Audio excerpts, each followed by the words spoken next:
Tonight, the ceasefire between the U.S. and Iran is crumbling, with the two countries locked in a deepening cycle of violence. They want to make a deal so badly. I just don't know if they're worthy of making a deal. I don't know that they're going to honor the deal. Even as Donald Trump says Iran still wants a deal, a message of defiance from the country as it buries its slain supreme leader. Plus, Mark Carney looks for a reset in relations with Saudi Arabia. Engaging with the country doesn't mean that we agree with everything that a country is doing. Is it pragmatic, or does it ignore human rights abuses? And extreme weather with critical consequences. It's terrifying, because where am I going to go? Who's going to see me quickly?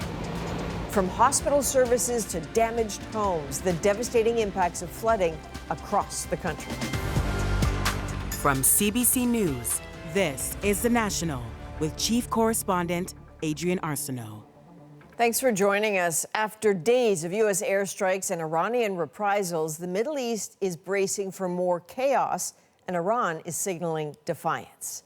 The body of the Ayatollah Ali Khamenei, killed in the opening days of the U.S.-Israel war in Iran, carried to its final resting place alongside thousands of mourners, many bearing an unambiguous regime-approved message of revenge. As Paul Hunter explains, the path back to any kind of stable peace in the region remains shrouded in smoke and missile fire. Front and center for America and the world to read in English, "We will kill Trump." Repeated in blunt, violent variations and held high on the streets of Iran by throngs of Iranians marking the burial of former Supreme Leader Ayatollah Ali Khamenei, killed in the early moments of the U.S.-Israel war on Iran in February. This after a night of strikes by Iranian forces targeting U.S. allies in the Middle East, with a fresh wave of strikes hours later. In return, new attacks into Iran by U.S. forces overnight, says the U.S. hitting some 90 targets. And later, fresh video suggesting some strikes may have hit targets in the Bushehr region, home to an Iranian nuclear power plant. I'm number one on their list. With the ostensible U.S. ceasefire with Iran now seemingly in tatters, U.S. President Donald Trump insisting Iran still wants to make peace. They want to make a deal so badly.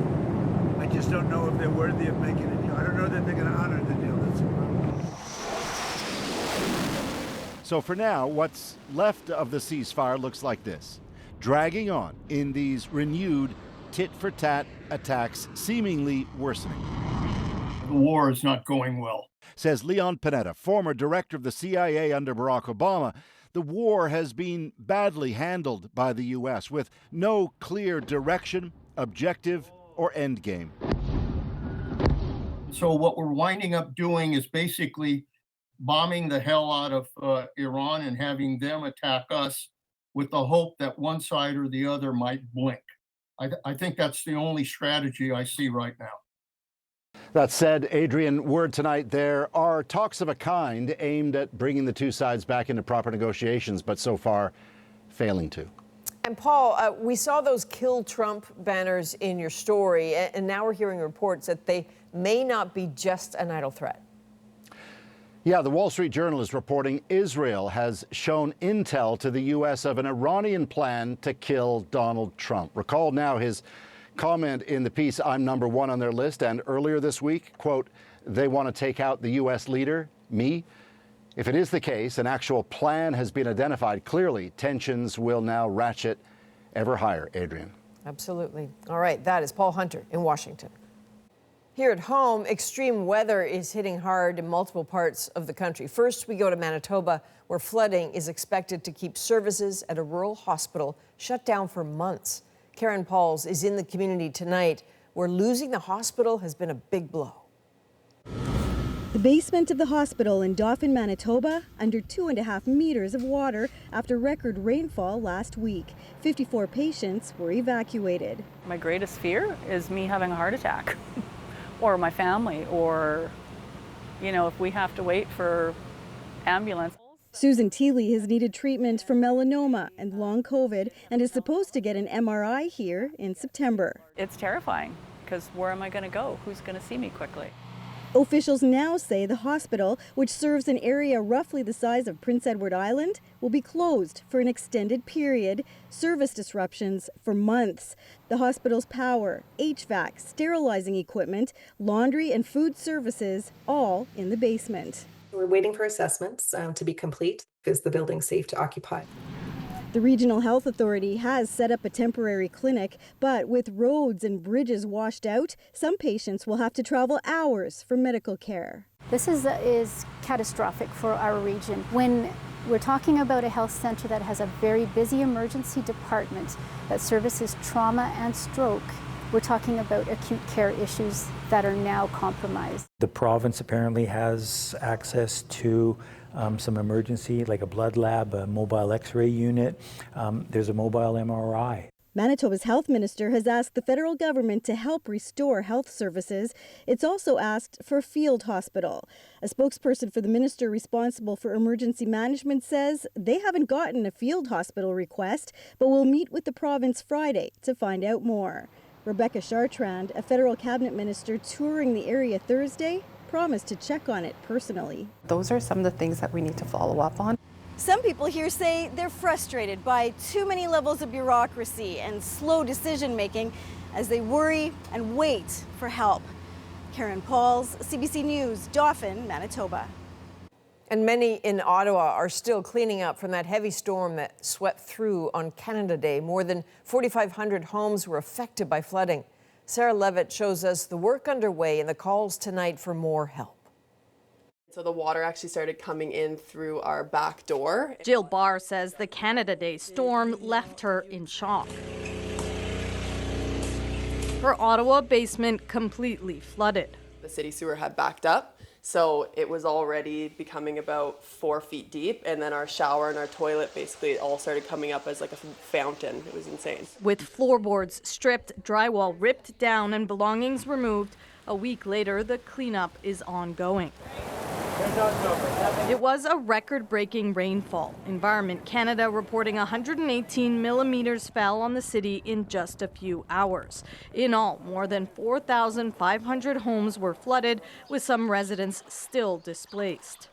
The headaches and tiring work of clearing out damaged furniture and household goods is just one part of flood cleanup.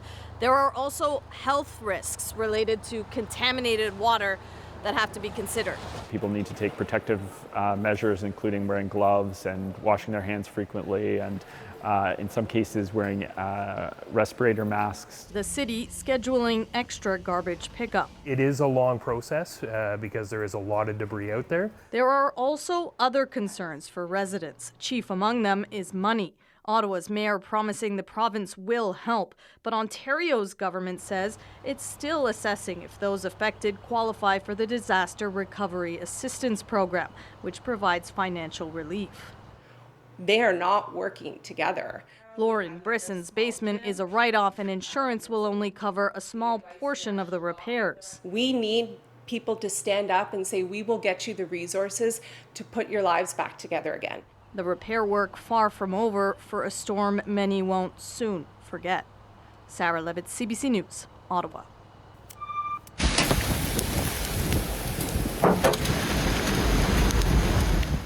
And 3 people were sent to hospital Wednesday evening, one with life-threatening injuries after 2 tornadoes touched down in central Alberta. The vicious storm near the Saskatchewan border also forced the evacuation of a campground. There was some damage to property, and cleanup is underway.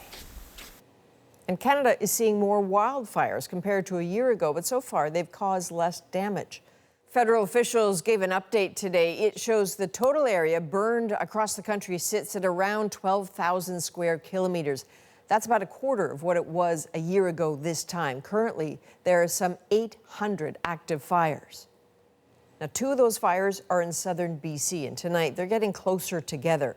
As Tanya Fletcher shows us, they're forcing people out of their homes. This was the manager's house here, and you can see the fire came right up to this building, took down this transformer pole. Smoke still lingers days after flames tore through Blue Lake Resort in BC's Fraser Canyon. The property has been evacuated since Tuesday. Its owner watched the destruction in real time from afar through his security camera. I watched, buildings burn one at a time. You're on the camera saying, "Hey, look, the storage building's okay," and then an hour later, it's not. It's you feel obviously helpless. Twin fires are growing rapidly in the region and now threatening to merge near the community of Boston Bar. They ignited within the past week, triggering evacuation orders for dozens of properties. Another 60 put on alert overnight. Some residents out of their homes since Sunday. Had time to pack my mom's ashes and her stuff because she just passed away. And then I packed my dog and my cat and just a little bag of clothes for me, and then that was it. I was out of there. A lot of people have anxiety, including myself, just dealing with stress levels and the fact that they may lose it all and have to start again. Crews say strong winds have sparked explosive fire growth. Over the next couple of days, we can expect the fire to continue to expand and grow. Smoke from those fires prompting air quality warnings hundreds of kilometers away. Eerie images show Kamloops blanketed in a thick orange haze, signs of another summer eclipsed by wildfire season. Meanwhile, back at Blue Lake Resort, these are a bunch of the trailers that burned, that were sprinkled. Amid the destruction, there's hope for a rebuild in time for next season. I don't know that we'll have everything built next summer, but whatever we have, we'll be here. Tanya Fletcher, CBC News, Vancouver. Well, a punishing heat wave is blanketing parts of Europe again. Here's the result in southern France. While temperatures in parts of Spain are hovering around 40 degrees, it's been a record-breaking and deadly summer in Western Europe. The EU's climate monitoring agency confirms last month was the region's hottest June ever. Prime Minister Mark Carney has made a historic visit to Saudi Arabia, setting criticism over human rights aside and striking a more pragmatic tone. Evan Dyer now on why the trip represents a major shift in relations. Mark Carney became the first Canadian Prime Minister to visit Saudi Arabia since Jean Chrétien a quarter-century ago. For Saudi companies and institutions, Canada offers capital, technology, and trusted long-term partner. We are natural partners here, and immense opportunity at a time when the world needs new partners. The tone was very different from 2018 when a tweet from Foreign Minister Chrystia Freeland about the treatment of a Saudi women's rights activist provoked a furious response from the kingdom. Canada knows what it needs to do. Canada started this, and it's up to Canada to find a way out of it. That included cancelling an air route to Canada by the Saudi national carrier and ordering thousands of Saudi medical students to leave Canada. I do see that lecturing countries from afar is an ineffective strategy. It's satisfying, but it's ineffective. While some of the Saudi reprisals turned out to be temporary, the relationship went cold. Now, old disputes appear to be forgotten. Ambassador Dennis Horak was expelled from Saudi Arabia over the tweet storm. He says the Saudi royal family has no interest in political reform or democracy. But the kinds of economic and social reforms that they have brought in have had an impact, have been meaningful, and have touched the lives of Saudis. Saudi Arabia is a country of more than 30 million citizens. It is the holder of the largest oil reserves in the world. It is where there are the two holiest sites of Islam, and it is simply a heavy regional power in the Middle East. So there is no going around it. Engaging with the country doesn't mean that we agree with everything that a country is doing. In fact, I can't think of a country on the planet that we would agree with everything that they're doing. Both the Canadian government and Canadian businesses signed agreements on trade and investment. The Saudi economy is growing at more than 5% a year. Carney's message is that Canada would like to take part in that growth, and the Saudis seem eager to have that happen. Evan Dyer, CBC News, Jeddah. Well, the search is now on to find a new Democratic candidate for the critical U.S. Senate race in Maine. The much-championed progressive nominee, Graham Platner, has suspended his campaign, accused of sexual assault by a former girlfriend. This is incredibly difficult because I know that some will think it's an admission of guilt, and it most certainly is not. He made the announcement last night, days after the allegation came to light, prompting many supporters to back away from his campaign. Mike Crawley is watching all of this from Washington tonight. So, Mike, incredibly important race for the Democrats. Yeah, if the Democrats can win this race in Maine, they could be on their way to flipping the Senate in November's midterms. And many Democrats believe that Graham Platner was exactly the kind of candidate that they need to appeal to those working class voters that they've lost to Donald Trump and the Republicans over the past decade. Just take a look at his campaign launch video. He's portrayed as basically the antithesis of a politician. He's this bearded, plain-spoken oyster farmer. He's got tattoos. He's a combat veteran, and he'd never held elected office. Many Democrats thought he could be a savior for their party, but there were some issues. So, yeah, let's talk about that, because the scandal that brought him down certainly wasn't the first. Oh, yeah. No, first, there were these misogynistic and sometimes violent Reddit posts that he'd put up in his younger days. There was his tattoo of a Nazi SS symbol. And then came the accusations that he'd mistreated women. His backers, including Senator Bernie Sanders, stood by him through all of that until this week, when his former girlfriend went public with that allegation that he'd sexually assaulted her. And that video announcing he would withdraw, it's 11 minutes long, and he's totally defiant throughout. He absolutely slams the party establishment for what he claims is forcing him out of the race. So Democrats now have barely 2 weeks to pick another candidate. They've got infighting in the party, and a lot of the establishment are blaming the organizers who plucked Graham Platner from obscurity for failing to properly check his background. And even with Trump so unpopular, this means they risk losing what's absolutely a winnable Senate seat against the Republican incumbent, Susan Collins. So there is another big political story in Washington right now. It's also connected to the Senate. That is the health of Republican Senator Mitch McConnell. Yeah, so McConnell is 84. He's been in hospital for nearly 4 weeks. There has been no video of him, no audio. His staff have given out almost no information. 2 Republicans say they spoke to him this week, but they gave no proof of that. So the rumors about his health status are really running wild. And this matters because the Republicans hold such a slim lead in the Senate that McConnell's absence could hurt their chances of passing votes. All right, we're watching all of this. Thank you, Mike. That is Mike Crawley in Washington tonight. Some scary moments at Montreal's Trudeau Airport tonight after a passenger jet veered off the runway while landing. So there were no injuries among the 162 passengers and crew. Air Canada confirmed they were all safely transferred to the terminal. The Boeing 737 MAX 8 had taken off from Los Angeles. It will now undergo an examination as the Transportation Safety Board looks for some answers.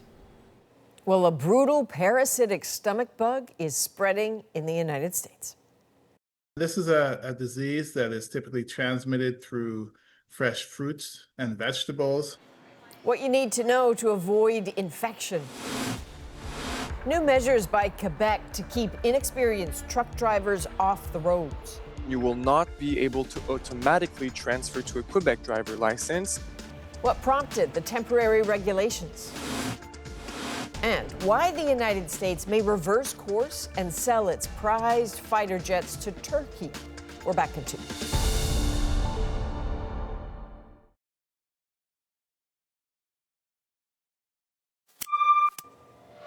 An outbreak of a nasty food-borne illness in the U.S. is sending dozens to hospital, including in a state bordering this country.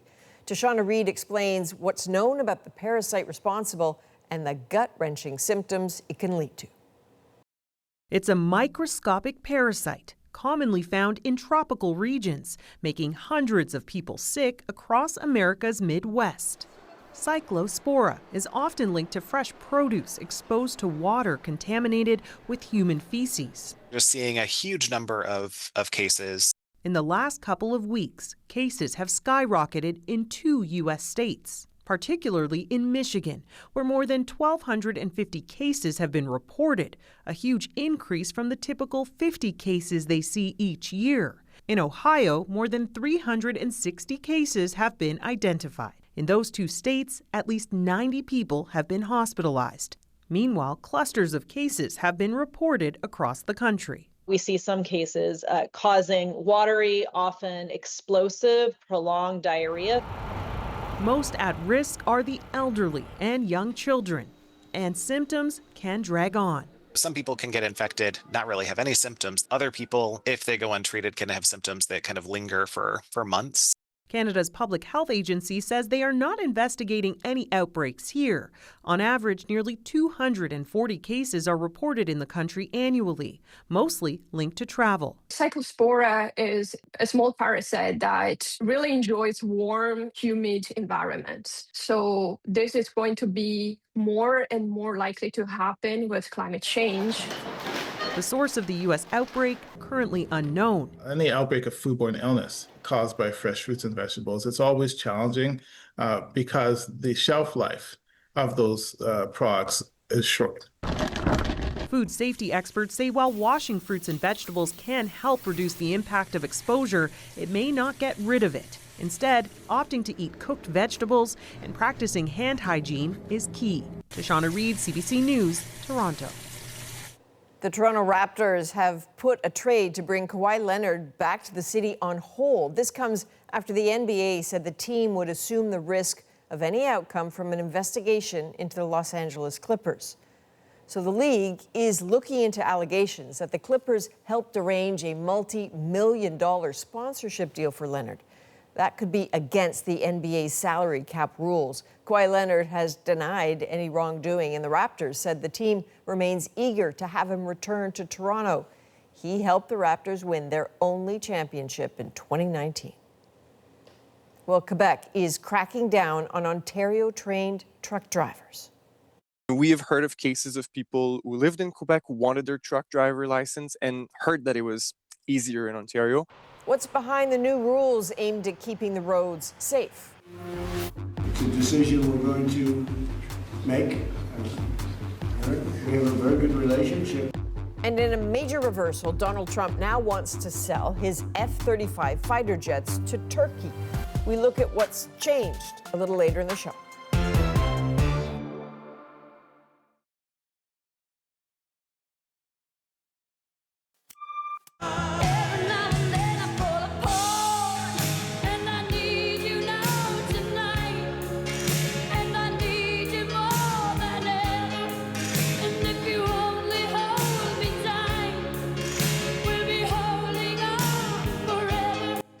Oh, she was amazing. Welsh singer Bonnie Tyler has died. Her strong, raspy vocals made her power ballads famous, earning 3 Grammy nominations. In the 1980s, her hits included Total Eclipse of the Heart and Holding Out for a Hero.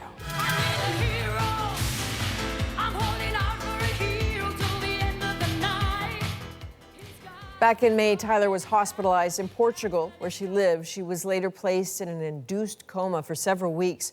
Her family says she died unexpectedly Wednesday night. Bonnie Tyler was 75.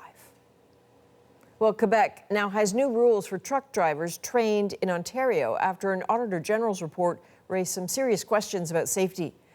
Michelle Song with the new step for anyone who wants a Quebec license.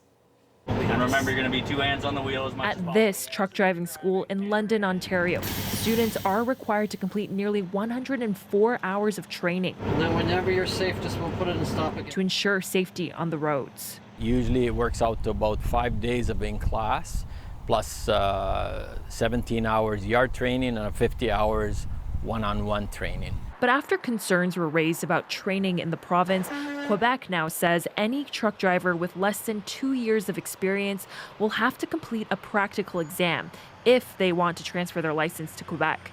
If they fail twice, mandatory training will be required. We have heard of cases of people who lived in Quebec, who wanted their truck driver license, and heard that it was easier in Ontario.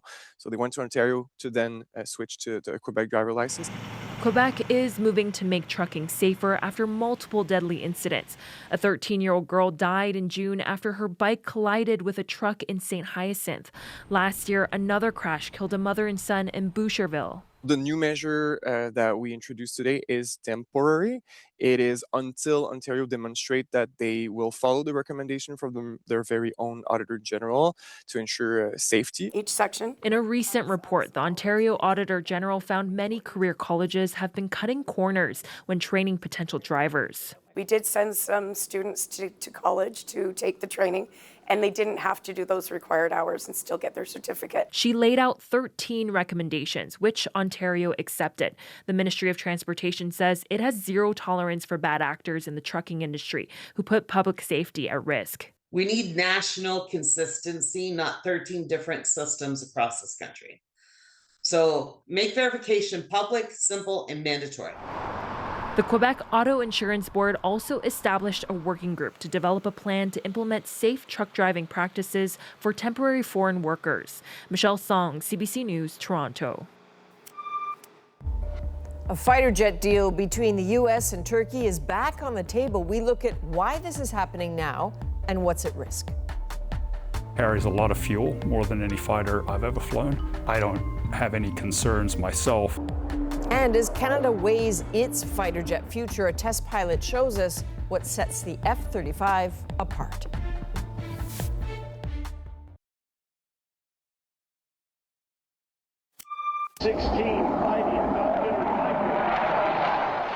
What you're looking at here are a couple of F-35 fighter jets on proud display when the U.S. celebrated 250 years. Just days later, those same jets are a very hot topic at the NATO summit as President Donald Trump signaled he might finally let Turkey have access to these world-class war machines and the cutting-edge technology that makes them a key to Western security.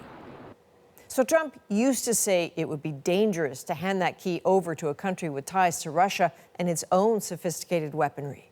Andrew Chang, host of About That, guides us through a complex question of trust. The American F-35 isn't just a fighter jet. It is the most advanced air combat ecosystem on Earth. So why might the U.S. sell it to Turkey at the risk of its secrets falling into Russian hands? Whether or not we do that, I haven't totally made up my mind. We have a very strong relationship with Turkey. You know, it's a very big country. What's so surprising about Trump wanting to hand Turkey the keys to the world's most powerful stealth fighter is that it was Trump himself who decided during his first term that this would simply be too great a national security risk. Congress would back the White House on this, and the decision that has stood now for the better part of a decade is that Turkey cannot be trusted with the F-35. Why not? And what's changed?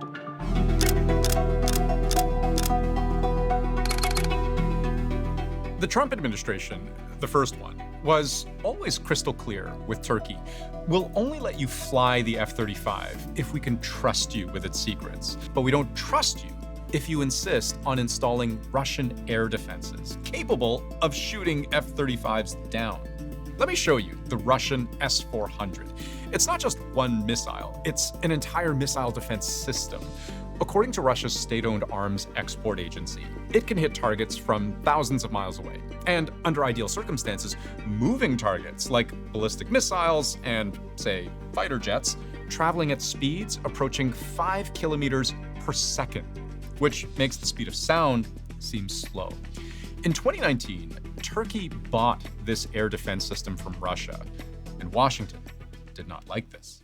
A country cannot operate an advanced Russian air defense system and simultaneously field the West's most sensitive fifth-generation fighter. Their adversary systems pointed at each other's vulnerabilities. Trump's White House 7 years ago would issue this statement: the F-35 cannot coexist with a Russian intelligence collection platform that will be used to learn about its advanced capabilities.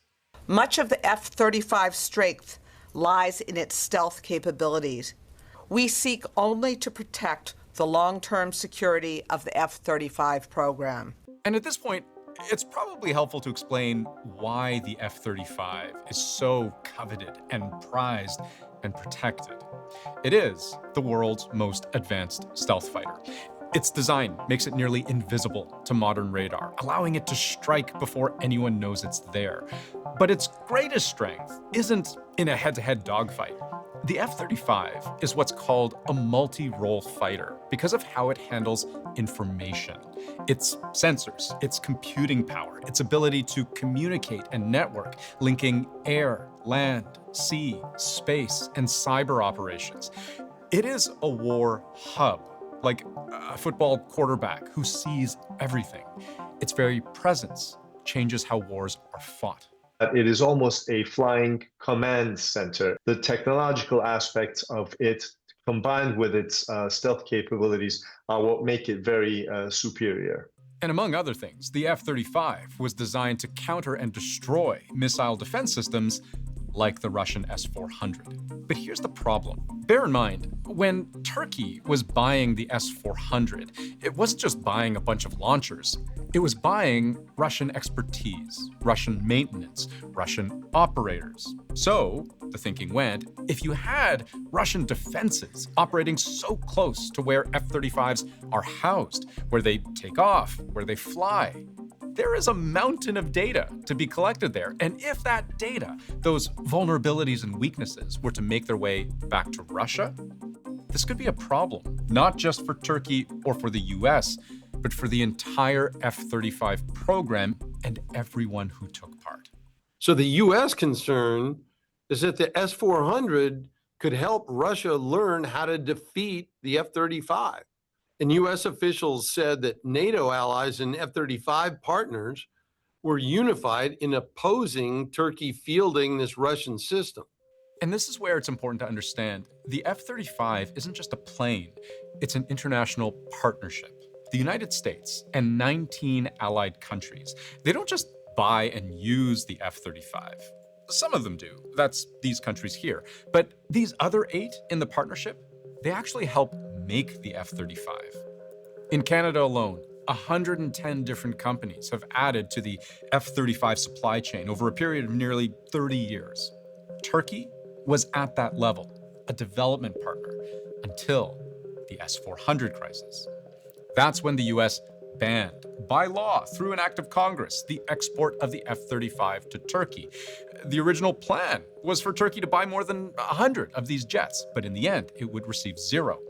Turkish F-35 personnel, even Turkish F-35 parts, were unwelcome in the United States. Assembly lines were wound down. Turkey was excluded from the F-35 program in almost every imaginable way, and the planned 100-plus fighter jets Turkey was going to buy, Lockheed Martin was already looking for other customers. It was a NATO country that had acquired a Russian system, okay, a potential, enemy, antagonist, whatever you want to call it. This was a big deal, yes. But then Trump changed his mind. It's a great plane. It's currently the best plane by far. And it's certainly something we will consider, yeah. What explains this?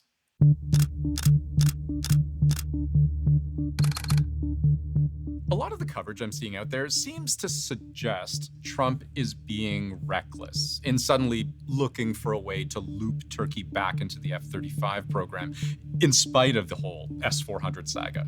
But what's been true the entire time is that Turkey is a major NATO partner.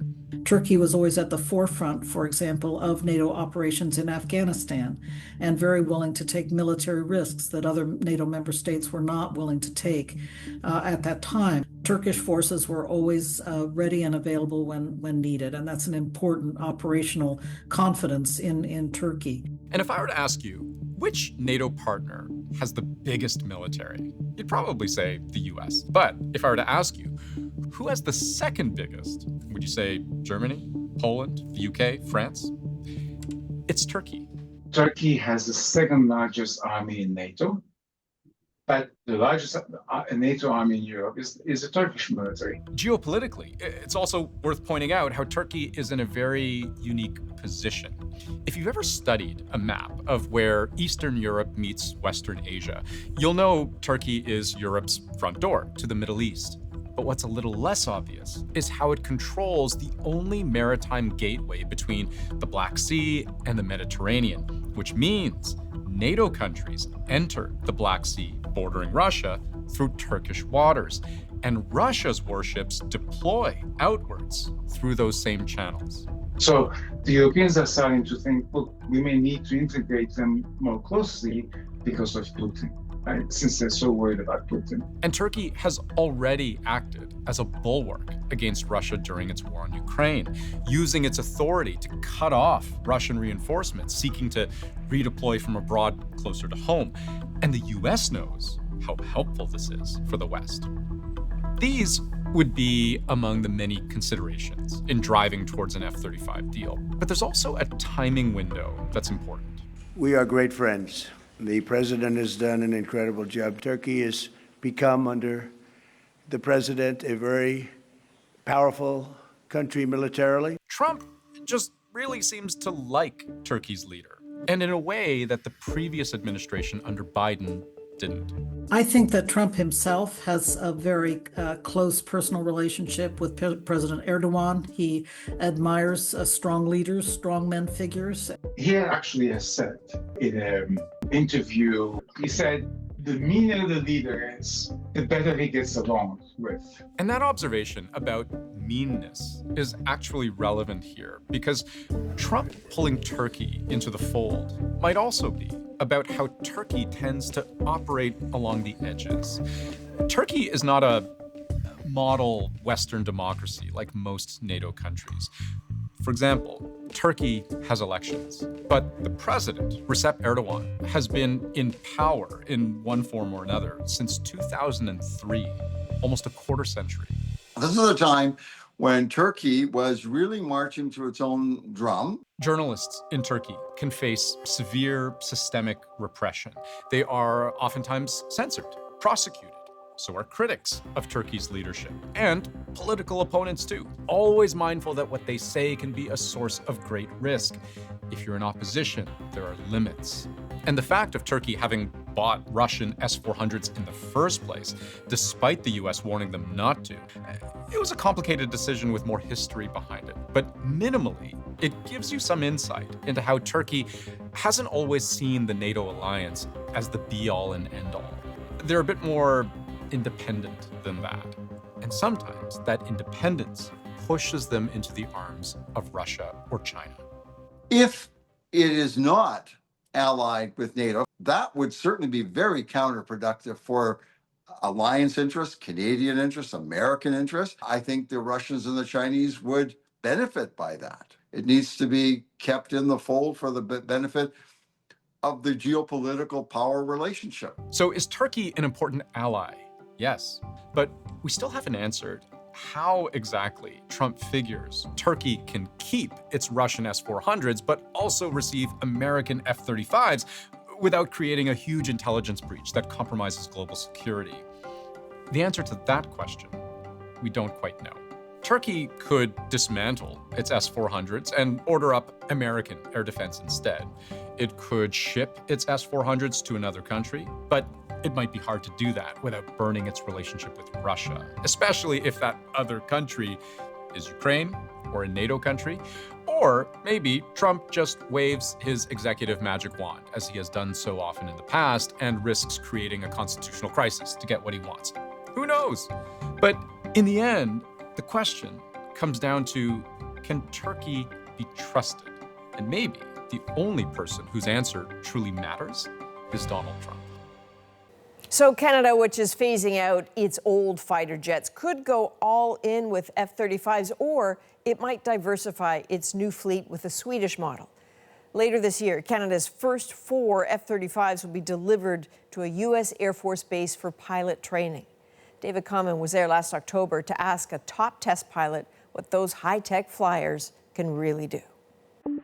This is the F-35 G-suit, the skeletal G-suit, life preserver. It's one of the suits Andrew Soundy wears in his role as fighter jet test pilot, a physically demanding profession, especially at high speed. 9 Gs essentially means my body weighs 9 times what it does standing here right now. The F-35 fighter jet can travel more than 1.5 times faster than sound. And Soundy is believed to hold a speed record in the F-35. What's it like? up in the air in one of these?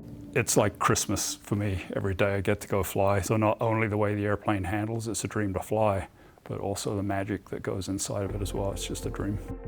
We met the pilot, call sign Bundy, in Texas, where Lockheed Martin builds the F-35. He's now based at California's Edwards Air Force Base, but learned to fly back home in Canada.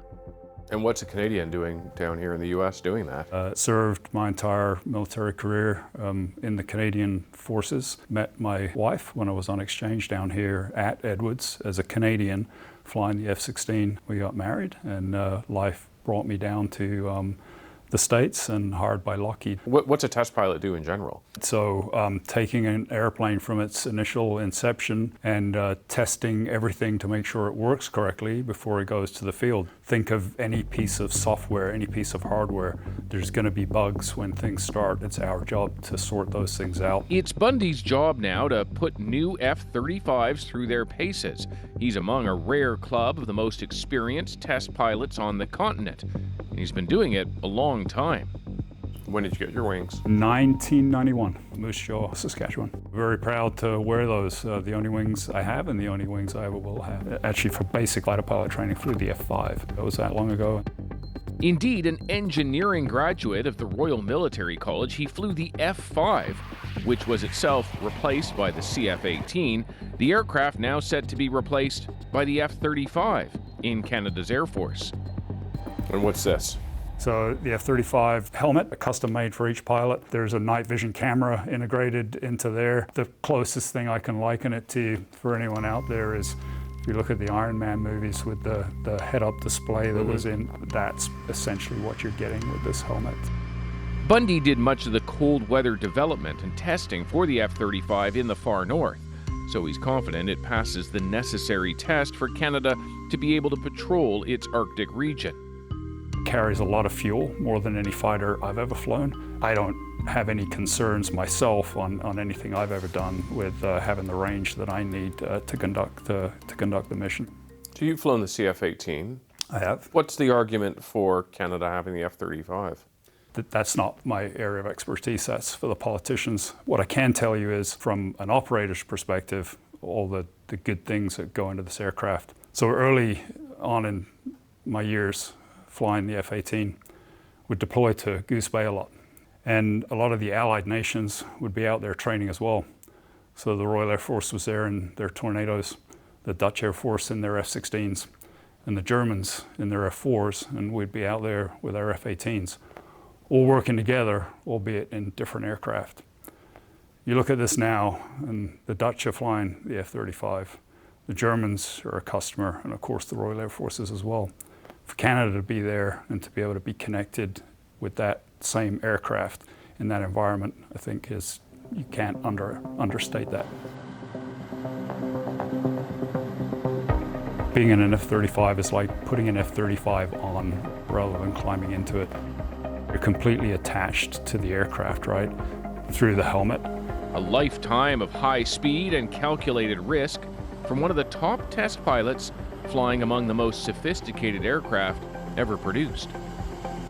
Now, at the NATO summit, Prime Minister Mark Carney announced an $800 million contract to buy long-range missiles from Norway. They are compatible with F-35s, but Sweden's Gripen can also use them. Canada's big decision on fighter jets, well, that's still pending. Coming up, a great white shark gets close and personal. Well, son of a gun, that's about as close as you can get. Too close. That interaction next in our moment.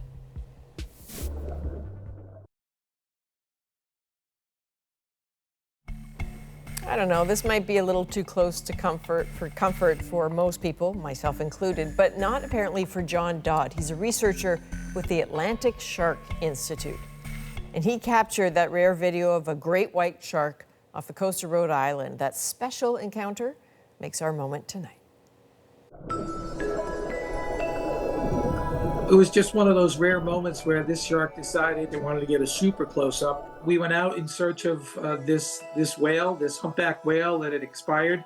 I was delighted because I'm a shark guy to find a beautiful white shark circling on it. I actually had my GoPro with me and had a pole that I attached the GoPro camera to, and we were lucky.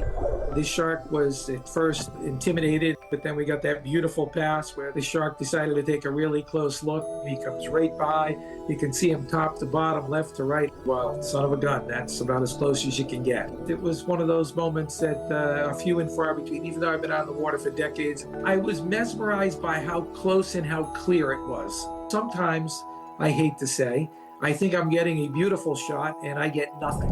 It was just one of those times when I said, well, what do you know? A blind squirrel finds a nut every once in a while, and I did on that one. Hopefully we'll see it again. Well, I'm glad you're happy about that. Most of us won't sleep tonight. Thanks for that, John. From all of us at The National, thank you for being with us. I'm Adrienne Arsenault. Take care.